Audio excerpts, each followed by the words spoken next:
C'est en 1948 que Gaston Chessac s'installe à Sainte-Florence.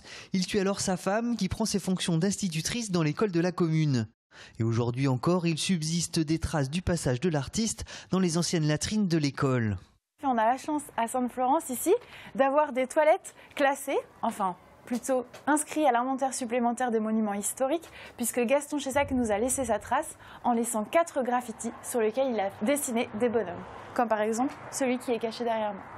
Une œuvre et un travail immortalisés ici par le célèbre photographe Robert Doisneau en 1952. Chaussé de ses sabots, le personnage est extravagant et pendant les 13 années qu'il a vécu à Sainte-Florence, il est loin d'être passé inaperçu. Bon, au début, pas forcément dans le bon sens, hein, ça je vous le dis. Mais bon, il aura fallu beaucoup de temps. Maintenant, ils ont vu tout ce qu'il a pu faire, donc c'est vrai que je pense que certains ont changé d'avis. Et sa femme qui travaillait, lui ne travaillait pas, donc c'était très mal perçu qu'un homme ne travaille pas à cette époque-là. Voilà maintenant 10 ans que l'espace Chessac a ouvert. Ici, il n'y a pas d'œuvre originale, mais une mise en scène racontant la vie de l'artiste. Réalisée par Xavier de Richemont, la visite commence devant cette porte. C'est une œuvre qui a été réalisée à Sainte-Florence, pas très loin d'ici, pour un ami de Gaston Chessac qui s'appelait Monsieur Penaud. Au départ, le projet, c'était que Gaston repeigne les volets de son ami. Mais comme Gaston Chessac n'a pas pu s'empêcher, il est rentré dans la maison et il a peint plusieurs portes de placard, dont celle-ci. Dernièrement, une porte comme celle-ci s'est vendue aux enchères pour 300 000 €.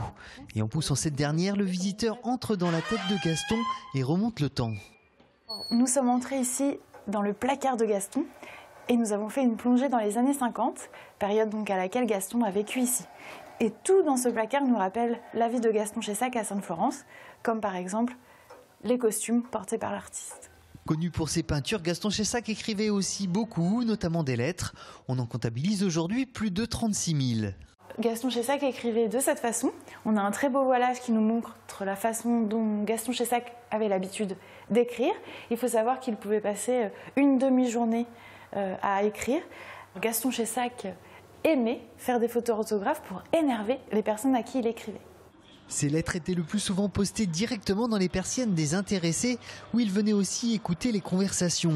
A noter que ces 13 années passées à Sainte-Florence-de-Loire ont été les plus prolifiques dans sa création artistique.